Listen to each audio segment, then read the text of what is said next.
everyone, especially to Sir Bilto. So today we will tackle all about material self and economic self. So what is material self? Before we proceed to what is material self, this is the learning outcomes. First, at the end of these lessons, you will be able to explain the associations of selves and positions and identify the role of consumers' culture to self and identity and appraise oneself based on the descriptions of material self. So next slide.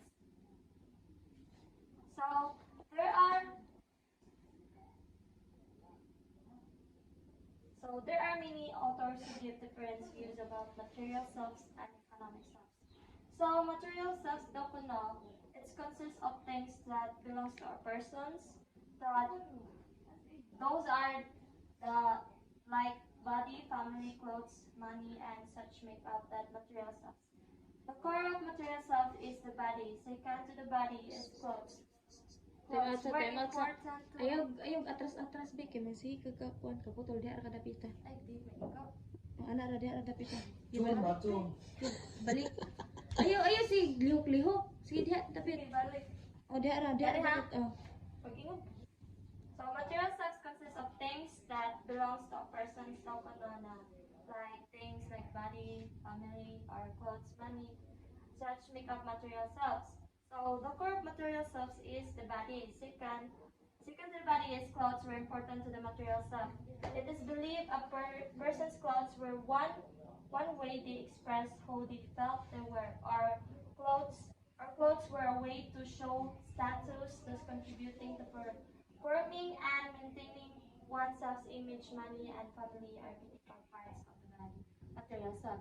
So in short, a material self is gonna be like our body, family, clothes, money ko ng parts sa ato na tawag of material self.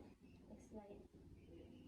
So the philosophical usage of the term materialism is generally considered to be distinct from the popular usage.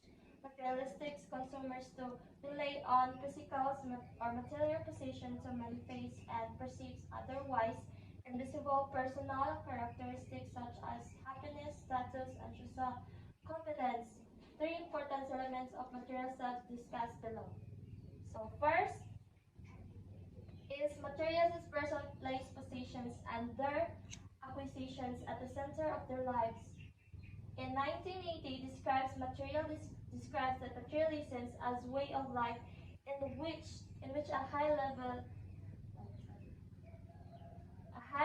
of material conceptions functions as a goal and serves as a set of plans. So second is acquiring of material things is essential to satisfactions and well-being in life. According to Bell, 1985, that for materialistic individuals, possessions are believed to provide the greatest sources of satisfactions and dissatisfactions in life. So the last one element is self or materialism involves the tendency to of the materialist to judge their and of others by the number and quality of possessions acquired. So how do you describe yourself as a material self? So for me, as a physical being can be described in terms of the material self. This refers to physical aspects of persons, including their body. So katong isulti na ko ninyo ganiha na include your body, clothing, and possessions. That is a material self. According to William, a man's self is the sum total of that called his, not only his body and his psychic powers, but his clothes and his house, his wife and children, his ancestors and friends, his reputations and works, his lands and yachts and bank account. All these things give him the same emotions. If they wax and prosper, it feels rampant, and if they walk and if build and die away, he will cast down, not necessarily in the same degree of each things, but in much the same way to all.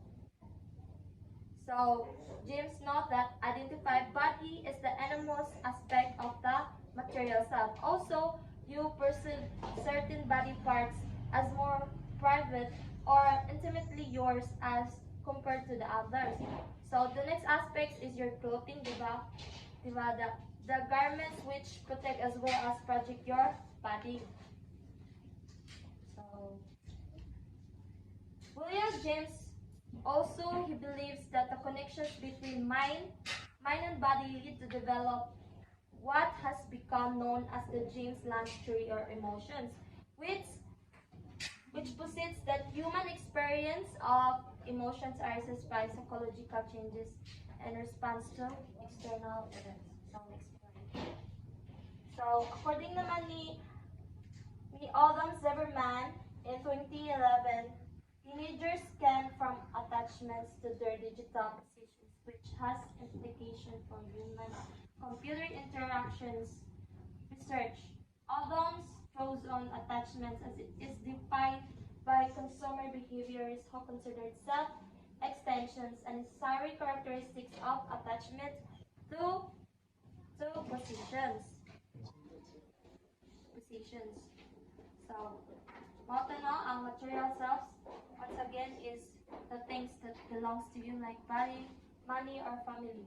If kana galing, nabiyan sa tong part na if kana na important na things na wala sa to kinabuhi, possible ba ma-depress ta or makahay ta na nawala na. But that is the reality. So, in-accept na to. Okay, patut pag-iingon ni Sir R. gabihin, ang happiness natin is family, pero dili na siya kanang forever bitaw. So, mo to ang material sa. So, the next report will be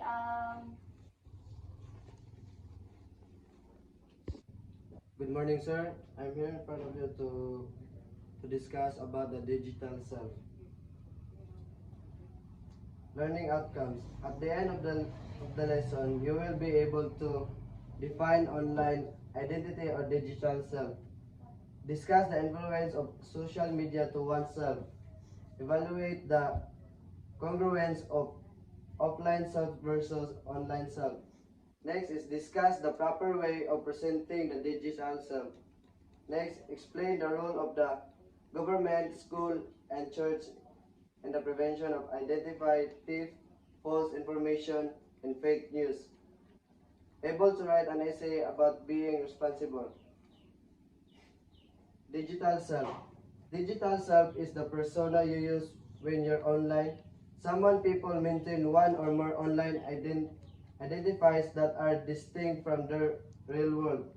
Selves of others have a single online self that's more or less the same as the one they inhabit in the real world. Ang digital self ay ang persona na ginagamit mo kapag ikaw ay online. Ang ilang mga tao ay napapanatili ng isa o higit pang online na pagkakakinlanlan na naiba sa kanilang tunay na mundo ng sarili. Ang iba ay may ibang sulong nga online sarili na halos kapareho ang kanilang tinitirahan sa totoong mundo. Next is self-presentation and impression management. Self-presentation refers to an individual's attempts, both conscious and unconscious, to control how he or she projects himself or herself in social interactions. Some forms self-presentation may be authentic, but some may be tactical or selective. Self-presentation is inherent in all situations. The widespread use of online interactions has increased the opportunities to engage in self-presentation and impression management. Most people strive to create images that are positive. Ang self-presentation ay tumutukoy sa pagtatangka ng isang individual na may kamalayan at walang malay. Nakontrolin kung paano niya proyekto ang kanyang sarili sa mga pagkikipag-ugnayan sa lipunan. Ang ilang anyos ng self-presentation ay maaring tunay, ngunit ito ang ilan ay maaring tactical o pumipili. Ang pagpakikita ng sarili ay likas sa lahat ng sitwasyon.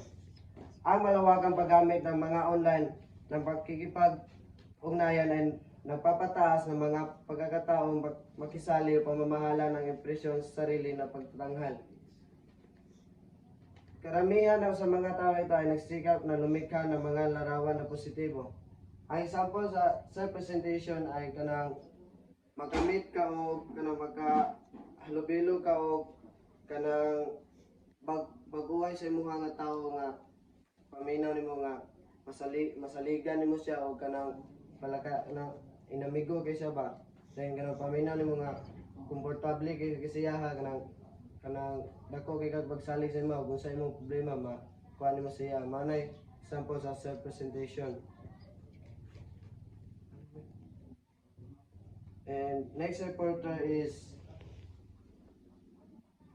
about the importance of digital technology. Good morning to each and every one of you. So my name is Nelvan Espanyol and I am the reporter of this topic, which is the importance of digital technology. Technology has changed the social features of people's lives. It has altered the way people view the social dimensions of relationship and dictated new ways for people to relate with one another. So technology kay iya usab ang ato ang social features sa ato ang kinabuhi. So gi-alternate niya ang mga ways sa tao nga nag-view sa social dimensions of relationship. For example, kay na naman tayo technology, pwede na tayo makapanguyab through chat. Dili in personal. So, digital technology has enabled volumes of information to be compressed in compact storage devices so as to be easily contained and delivered, minimizing the time it takes for the data to be transmitted. Digital technology has immensely changed the pattern of working as well as the learning of new concepts, including communication. So, digital technology kay nagatapok ang volumes daghan-daghan nga information about sa ato ang palibot karon. Like for example, sa issue ni Katniel, kana daghan jud kay tag naibalang anak about ni Andrea. So dili pa gyud mo.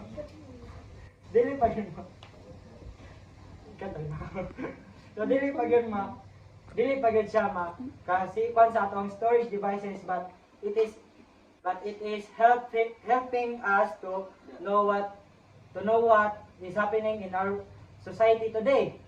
In showbiz baka in country or unsa pa na dira, etc.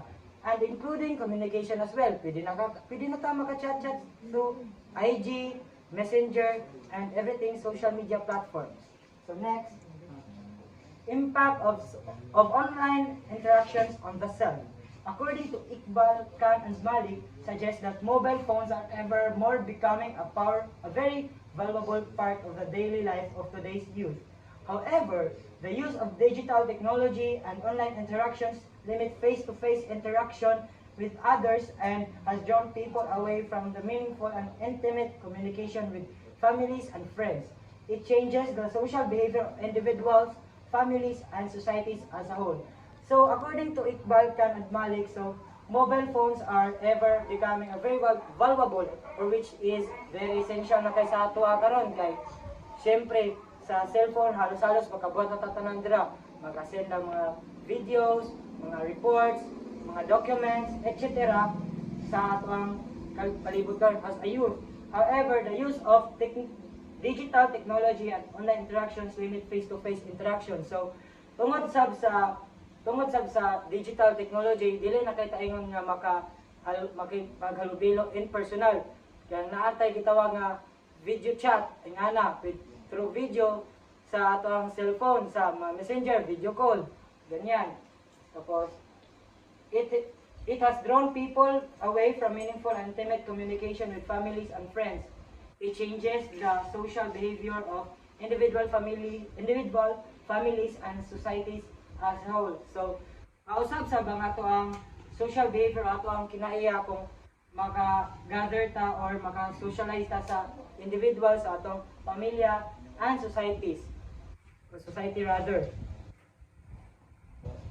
Social media impact of self-image. So, dere ang mga ang graph or ang percentage sa importance of physical appearance sa self-esteem and satisfaction with overall look.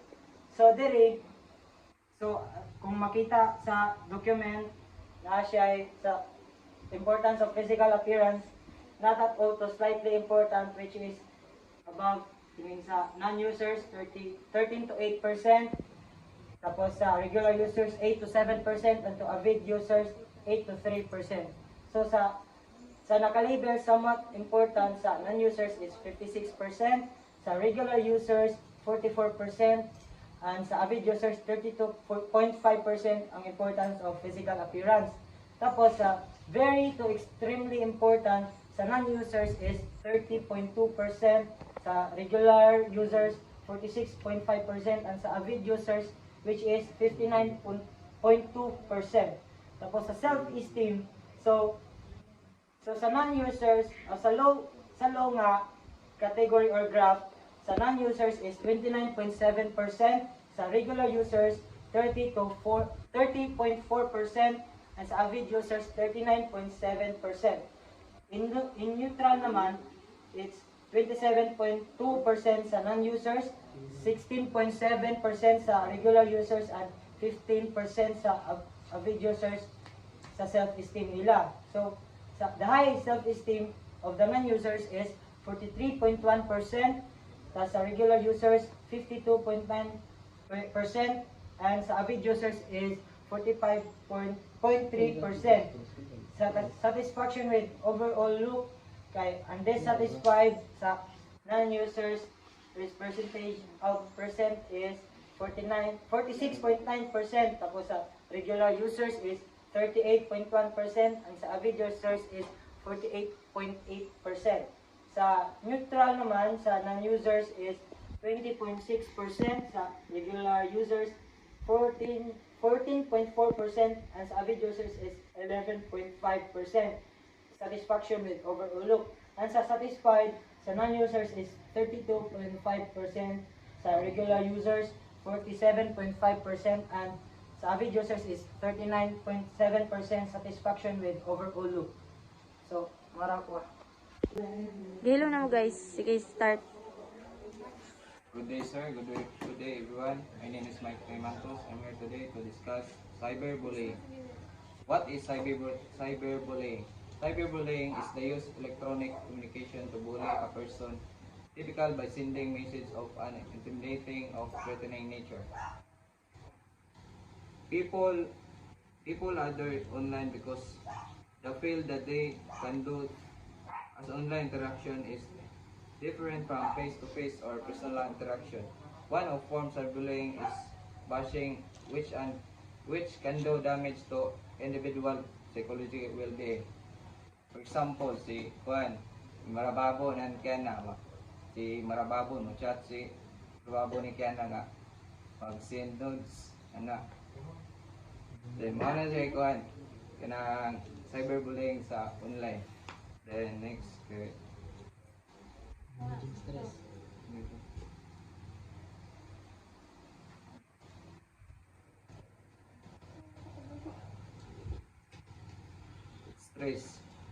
Stress is body of the way of responding to responding to any kind of demand. It can be caused by both good and experience. When people are stressed by something going around them, their bodies react by releasing chemicals into the blood. According to the Webster Dictionary, stress is a physical, chemical, or emotional factors that cause bodily or mental tension and may be a factor in disease causation. What is managing stress? Managing stress is a state of mental or emotional strain or tension resulting from adverse or very demanding circumstances.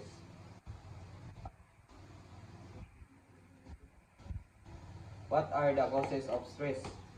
There are a lot of causes of stress, and following are just some of its examples. First, several aspects of personal life. Second, health. Third, school academics. Fourth, work. And fifth, not taking enough break for self-care. How can you manage stress? First, take a break. need na to i-break atong need na to ipahuway atong lawas. Then second kay take care of yourself. Pingan gyud nato atong mag kaugalingon dayon. Take care of your body. Make time of unwind, talk to others, connect with your community or faith. Avoid drugs and alcohol. Psycho- Psychologists define stress as a feeling strain and pressure. It is a type of psychological pain wherein even small amounts of stress may be desired, beneficial, and even healthy. There are considered positive stress and will improve athletic performance. Its place factor in the athlete motivation, adaptation, and reaction the environment. However, an excessive amount of stress may lead to the bodily harm. It can increase the risk of stroke, heart attacks, ulcers, and mental illness.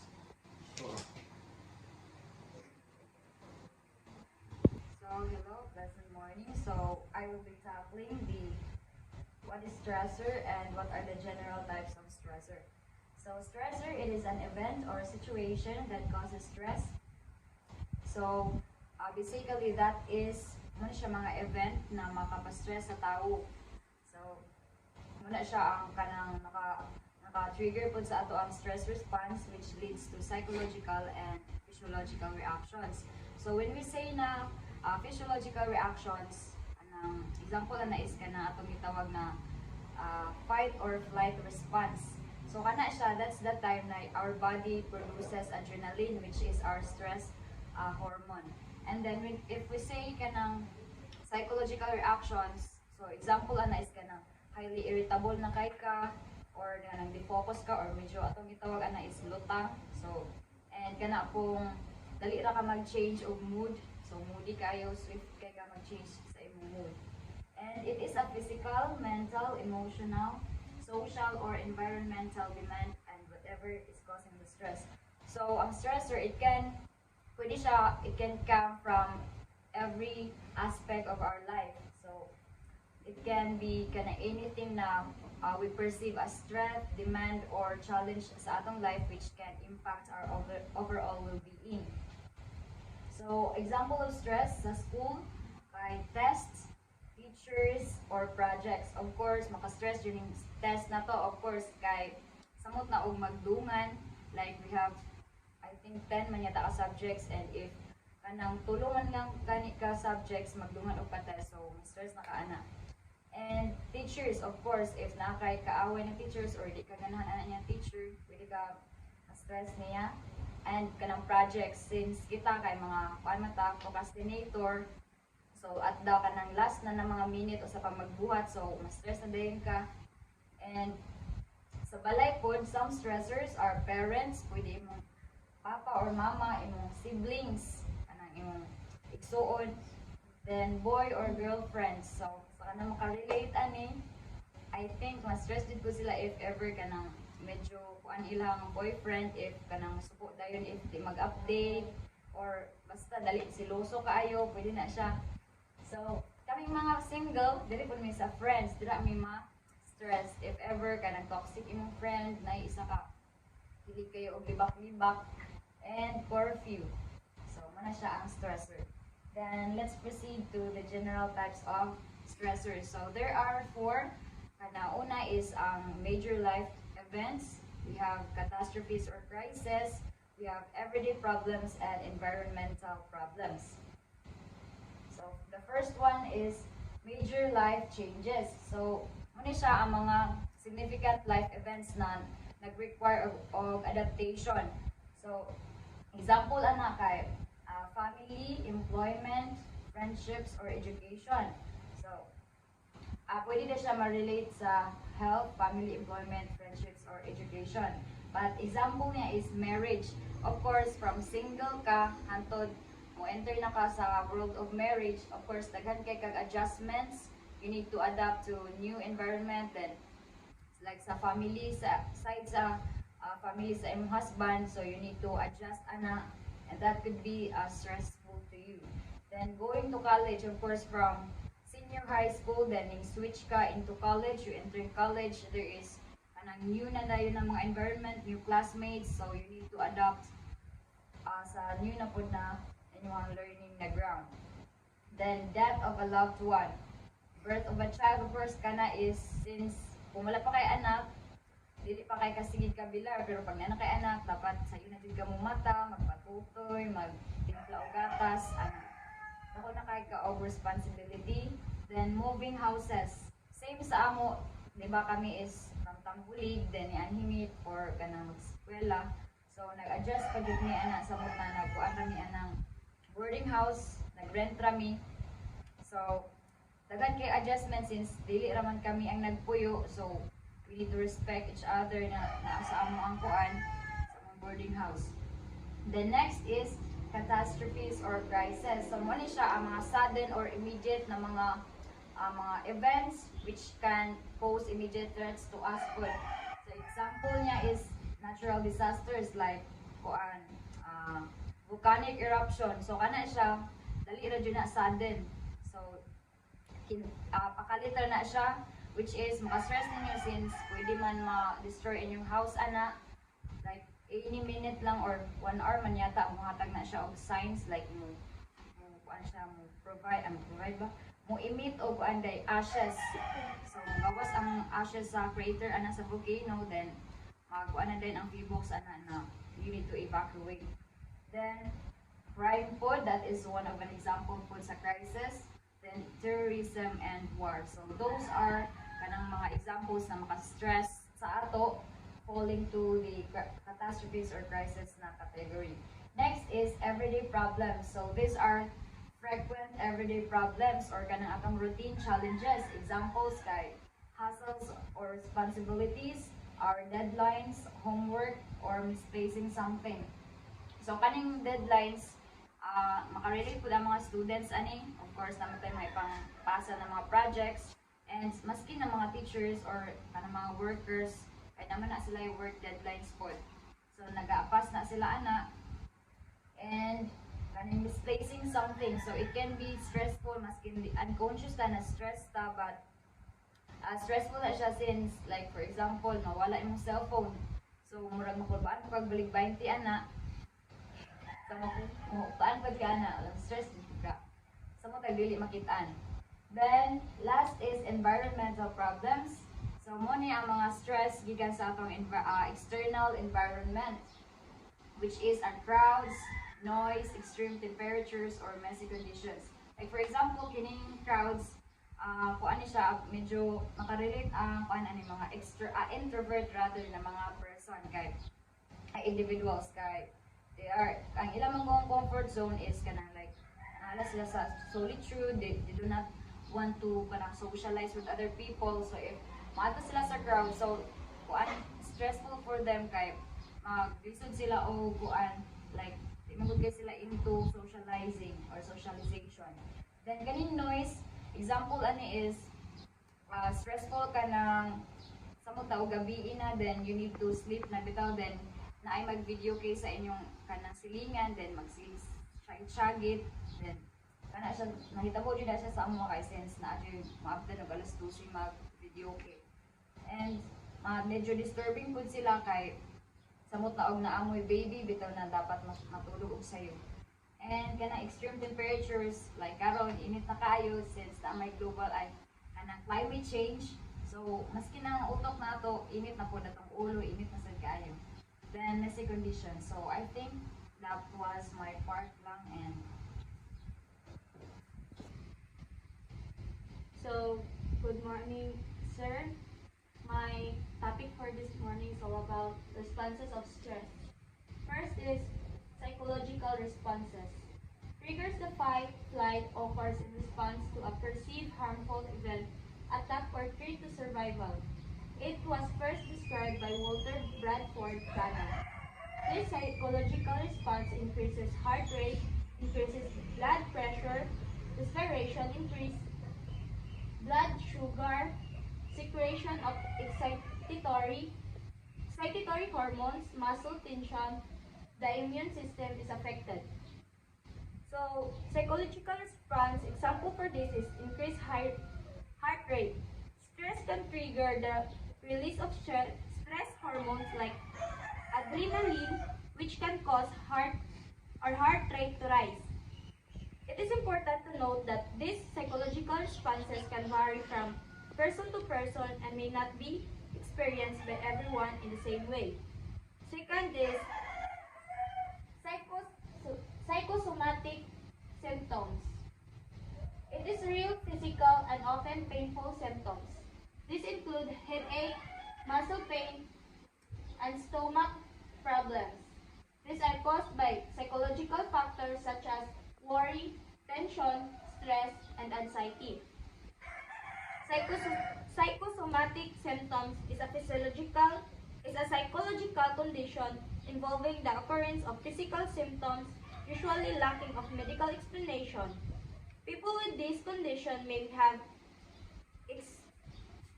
excessive thoughts, feelings, or concerns about the symptoms which affects their ability to function well.